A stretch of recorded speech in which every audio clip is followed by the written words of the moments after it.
భారతదేశంలోని టాప్ 5 ముఖ్యమంత్రుల్లో సీఎం చంద్రబాబు ఉంటారన్నారు ఎమ్మెల్యే ప్రత్తిపాటి పుల్లారావు. ఉమ్మడి రాష్ట్రంగా ఉన్నప్పుడు హైదరాబాద్ను ఎంత డెవలప్ చేశారో అదే తరహాలో ఇప్పుడు అమరావతిని రాజధానిగా డెవలప్ చేయడానికి అహర్నిశలు శ్రమిస్తున్నారని చెప్పారు. దేశంలో ఉన్న ముఖ్యమంత్రులు అందరూ ఏపీ సీఎం చంద్రబాబు వైపు చూస్తూ ఉన్నారని కొనియాడారు. చిలకలూరిపేట పట్టణంలోని సుగాలి కాలనీ సంజీవ్ నగర్ వార్డులో నర్సరావుపేట ఎమ్మెల్యే అరవింద బాబుతో కలిసి ఎన్డీఆర్ భరోసా పెన్షన్ల పంపిణీ కార్యక్రమంలో పాల్గొన్నారు.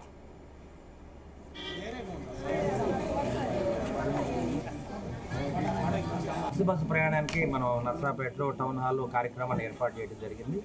దాన్ని ప్రతిపాటి పుల్లారావు గారిని ఆహ్వానించడానికి మీరు రావడం జరిగింది. అదేవిధంగా ఏదైతే ఉమ్మడి కుటుంబంలో మాట ఇచ్చారో మన ప్రీతం నేత నారా చంద్రబాబు నాయుడు గారు, పవన్ కళ్యాణ్ గారు ప్రతి కార్యక్రమాన్ని విజయవంతం చేస్తూ ఇచ్చిన హామీలను నెరవేర్చుకుంటూ ముందుకెళ్తున్న మన నారా చంద్రబాబు నాయుడు గారికి, పవన్ కళ్యాణ్ గారికి, అదేవిధంగా మన రాష్ట్ర నాయకులందరికీ కూడా ప్రజల తరఫున, నర్సరావుపేట పట్టణ ప్రజల తరఫున ధన్యవాదాలు తెలియజేస్తున్నాము. అదేవిధంగా పెన్షన్ అనేది జగన్మోహన్ రెడ్డి టైంలో ఆయన ఒక్కసారి ముఖ్యమంత్రి అయ్యారు.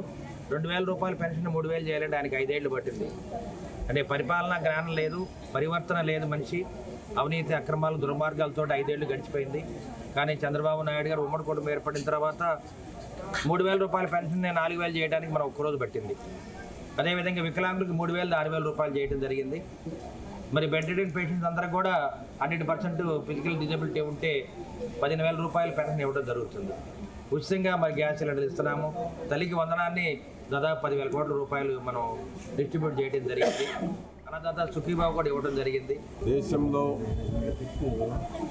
సుదీర్ఘమైనటువంటి అనుభవం, సీనియర్ నాయకులైనటువంటి వారిలో చంద్రబాబు నాయుడు గారు టాప్ 5లో ఉంటారు.